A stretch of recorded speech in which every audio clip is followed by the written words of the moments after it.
Nangyari na nga ang mga hinala ko noon. Nasampula na si Mima Alicia. Wow. Kayo mga vlogger ni BBM, hindi kayo mga vlogger ni BBM dati. Mga vlogger kayo ni Lini. Totoo kayo naman. Kayo ang kabardagulan ko noon. Kasi wala naman talagang vlogger si Ako ang tunay BBM. na vlogger ni BBM noon, noong 2019 hanggang 2022. Ito mga vlogger ni BBM ngayon, sumipsip lang kayo kay BBM ngayon para ganon. Posible. Marami dyan. Kilala nyo yan, di ba? Aminin niyo man o sa hindi, dati akong vlogger ni BBM. Mayroon talagang ganyan. Ang pinagkaiba lang natin, mga bangag, bumaliktad ako noong nalaman ko na ang hirap ipagtanggol ni BBM.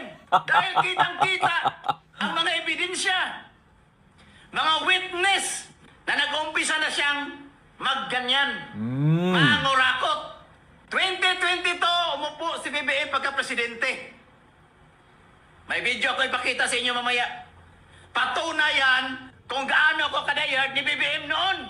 Kaya mga vlogger dyan na walang alam, naku, good luck sa inyo dahil may isusunod na naman sa inyo dyan. Si Mima Alicia, ang dami na kasing nalalaman ni Mima Alicia. Oy, posible. Pinasok niya si Trillanes, Posible pinasok yun. niya si Claire Castro, pinasok na niya ang mga grupo na mga dilawan. In short, marami na talagang alam si Mima Alicia.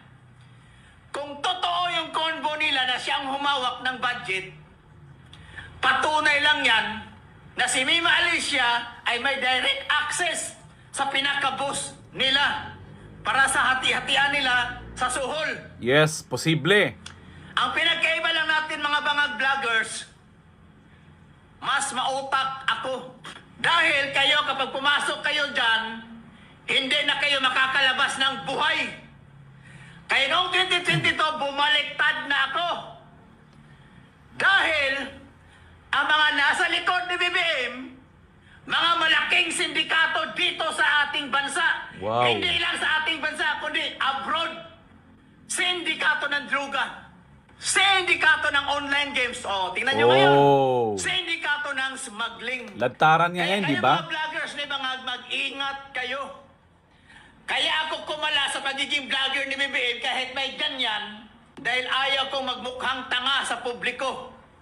Ayaw kong magmukhang bangag sa publiko. Yun ang pinagkaiba natin. Dahil ako marunong ako magbalanse. Hindi ako tipo ng taong yes lang ng yes kahit ang amo nyo nasa maling landas na. Di ba? Sus, may rosip ninyo mga bangag vloggers. May isusunod sa inyo. Mark my word. Lalo na dyan sa may mga alam na, may maraming alam na. Nako, si Lisa ang mga ano sa inyo dyan. Wow. May tira. Nako, mag-iingat kayo dyan kay Lisa. Kaya nga si BBM naging dilawan eh. Dahil kay Lisa, biruin mo, yung mga kritiko ni BBM noon, yung mga ayaw kay BBM noon, naging kakampi niya ngayon. Kaya Dahil pala. kay Lisa, naging dilawan si BBM. Kaya pala tahimik ang dilawan. Tumatay ko sa kanya noon, ang kanyang ama. Yan po ang patunay kung gaano kabangag si BBM.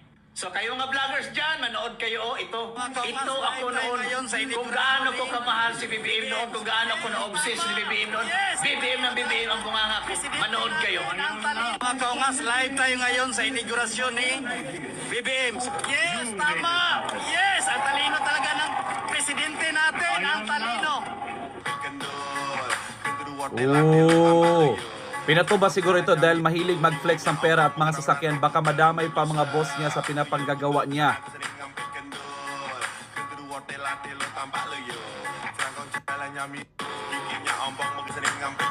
Actually mga kababayan, yung sinabi ni Ungas TV, ni Haring Ungas TV, posible yon. Alam mo yung pag marami ka ng malalaman, pag marami ka ng alam, kasi posibleng bumaliktad ka at maiipit ka, ikakanta ka niya.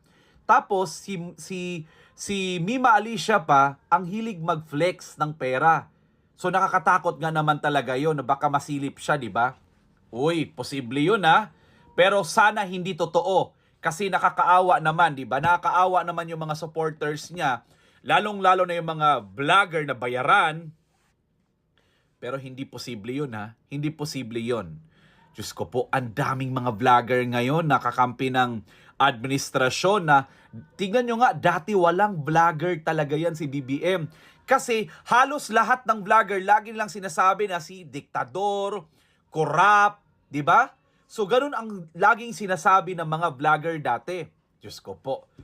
Kitang-kita sa mga dilawan kung paano nila kutyain, kung paano nila himukin ang social media, ang bias media, na kahit na ano na lang ang binabato nila kay BBM dati nung hindi pa nakaupo.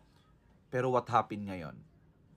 May sense yung sinabi ni Haring Ungas TV, di ba? Kasi bumaliktad bigla ang mga ang mga loyalista ng Dilawan. Wala kang makikitang kritiko ni BBM ngayon na galing sa Dilawan ngayon, lalo na sila Risa Hontiveros, Trillanes, Laila de Lima, pinatahimik ng pera, mga kapatid. 'Di ba? So posible yung sinabi nitong taong ito, 'di ba?